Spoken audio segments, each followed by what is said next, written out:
Hi everybody, MycoAlan here. I just came on to talk to you guys about spawning to bulk. Now, the way I do it is a little bit different.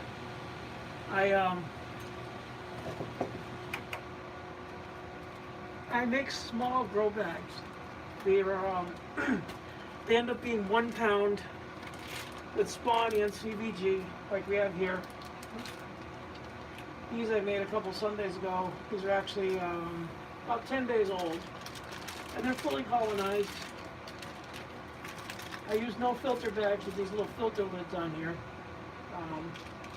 I'm going to show you how I use these because I actually find them very fun and easy to work with.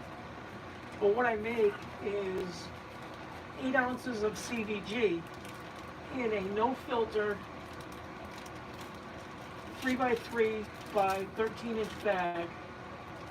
I pressure cook it so it's a little compacted right now, and then when I get done pressure cooking it, I store it sealed up, of course. Then I spawn my grain with my mycelium, and they get nice and white like this. This here is 6 ounces of Stormtrooper on Milo, and I'm going to spawn that to this bulk right now. Now, the way I do it is I break it up really quick, nice and easy. It's easy with some grains. Some grains are hard. But there we go. It's all broken up. We're going to give it the smell test. Now you can see I'm wearing gloves and a mask, just because. Spray down with some ice occasionally to make sure everything's nice and clean. I'm going to give it the smell test, see how it smells.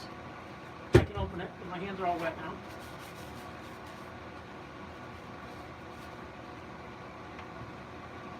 Oh, of course it won't open. There we go. Anyways, give it a smell. Oh, it smells wonderful. Take your bag that has your CVG in it.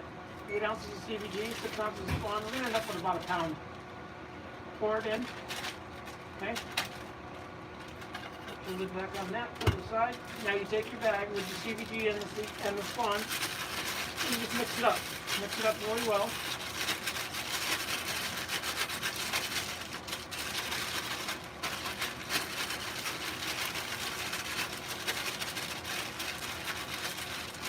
Once everything's fully homogenized together, you're going to pressure cake.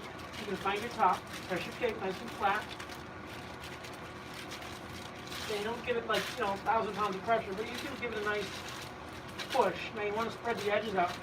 And then what I do is I push the middle a little harder than the edges, so it's like an indent. That way there, if the temperature in the center of the block is a little warmer, it doesn't prevent it from colonizing in the middle. A lot of people see it colonizing on the edges because of the side pins and stuff. I'm not talking about that. I'm talking about when it colonizes on the sides and the top. I want to try to get the middle a little thinner to keep the temperature a little lower in the middle from the natural reaction of the mycelium eating and everything. Now I take these cute little things I got, which are bag lid filters. This slides right over both pieces of this bag, okay? So you pull your bag through there, and then you spread this out and open it over that filter ring, okay?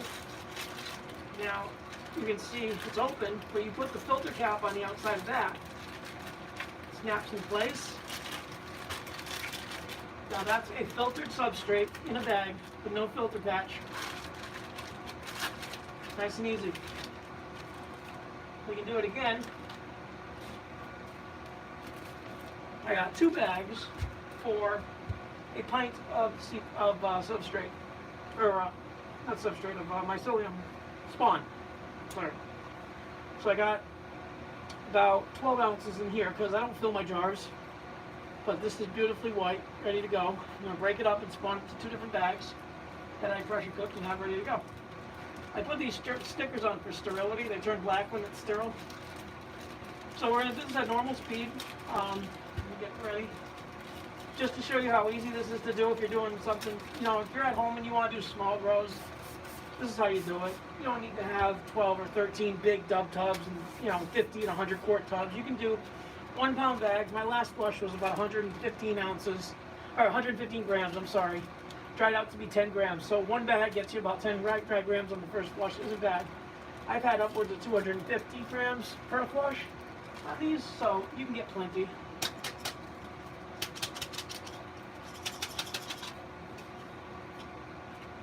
Smell-a-roo. Now I still wear a mask and everything just because it's safer. You know, I don't want to spit in my bag. I mean. And we're going to split this amongst the two. This is ABV. I don't know what that stands for. But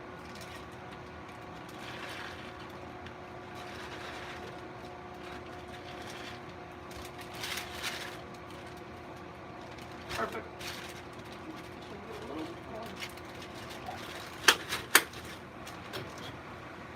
And mix them.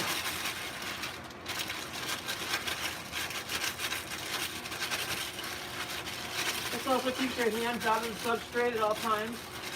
You don't have your fingers in there. You don't have to worry about any of that. Everything is sterile from the jar to the bag. You're not introducing any contaminants at all. Pretty much except for when you're transferring it from one to the other, but they're both sterile at that point. Okay, I'm just going to roll this one up for now while I mix the other one.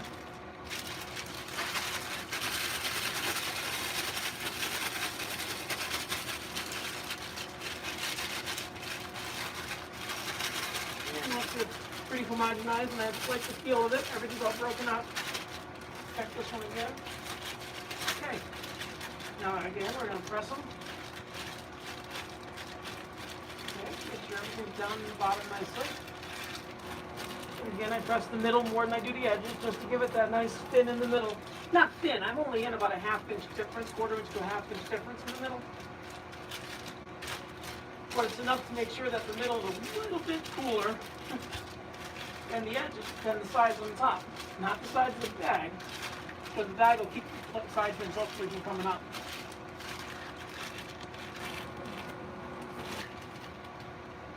Grab a couple filter rings.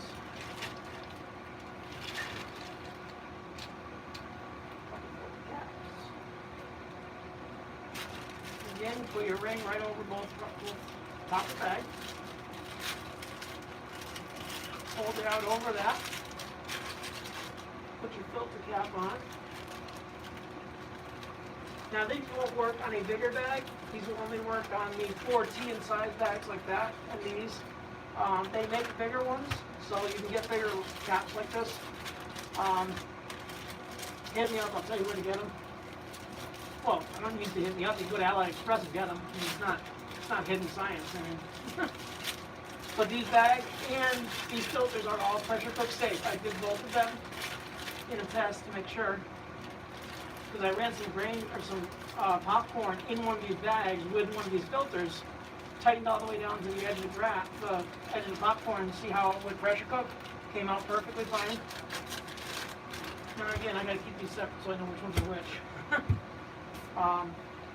And that is how I spawn to bulk my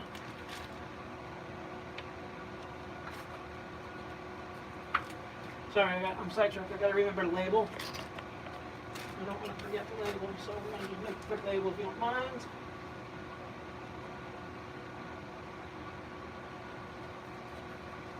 Go into details later.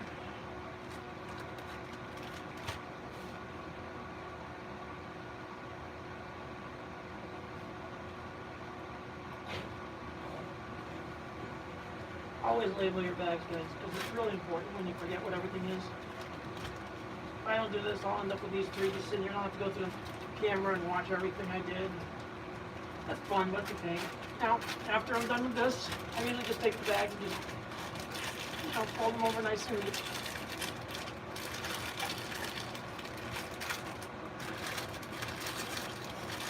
And that's how you do a few bags really quick, or not really quickly, but it took what, a few minutes to do 3 spawn to bulks, and I'm going to end up with 3 beautiful flushes from these. And then these end up like this.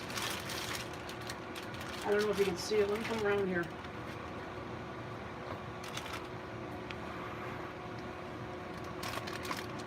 Hey Ronnie, what's going on? Sorry, I can't see the comments from that side of the screen. I'm just on YouTube.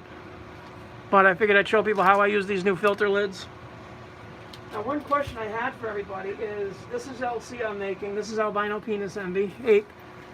Now, as you can see, it's very clear, except for the mycelium down there, correct? Looks beautiful, right? Now, all my LC looks just like this. But I looked today, and I was getting ready to stir bar everything, and I saw this one, and the mycelium's on the top of the jar instead of the bottom. It's floating. Is that bad, or is that okay? I mean, it's still just as clear. I mean, you can see right through the jar. You can see my fingers on the other side. But the mycelium is growing at the top of the water line. Not the top, but it's floating. So, I mean, mixed up, it looks beautiful. I mean, you can see all the mycelium, but I just thought that was interesting to see them on the top like that, or on the top instead of the bottom. So these all get nice gentle stir real quick. My LC game is getting better. These are my nice new lids I made. They got airport and they got the injection. Now these are fun too. If anybody wants to get into micro grows like I do, I got these cupcake containers that I put a little bit of spawn and a little bit of CVG. This one here I layered it, but they're spawning nicely. They're coming out really beautifully on top. I don't know if you can see that, but it's looking good. All the little white things coming up. I made about 6 of these because that's all the cups I had. But yeah, it's coming up nicely. These were done on, can't read that one, not in this light. These were done on the 29th of August, so what's that, 5 days, and they're already coming up the top with nice little ropes. Ropes are beautiful. Anyways, if anybody has any questions, feel free to DM me or email me at MycoAlan@gmail.com. I also have PayPal, Cash App and all that. If you want to pick up something, let me know. I got plenty of supplies and stuff available. Hit me up. You guys have a great day. I just wanted to show you guys a few little things real quick while I was in the lab. And much love. Have a great day, guys. Thanks for stopping by.